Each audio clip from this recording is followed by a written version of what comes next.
अजित पवारांच्या अपघाताचा 22 पानी अहवाल समोर आलेला आहे। विमान कोसळताना झाडावर धडकलं, झाडावर धडकून हे विमान कोसळलं असा हा अहवाल आहे। विमान कोसळलं तेव्हा 2000 मीटर दृश्यमानता होती असं देखील सांगण्यात आलेलं आहे। यावेळी या क्षणाची सगळ्यात मोठी आणि महत्त्वाची बातमी आपण बघतोय। आजच अजित पवार यांच्या या विमान अपघाताला 1 महिना झाला आणि आता हा अहवाल समोर आला।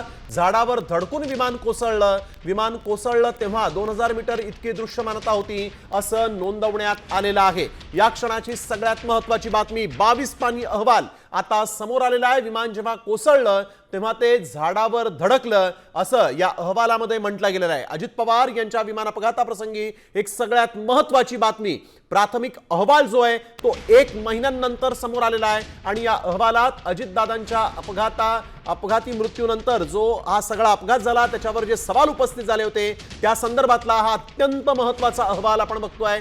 विमान ज्यावेळेस कोसळलं त्यावेळेस झाडावर धडकलं असं या ठिकाणी म्हटलं गेलेलं आहे। एक अत्यंत महत्त्वाची ही बातमी आपण बघतोय। अजित पवारांच्या विमान अपघातासंदर्भातली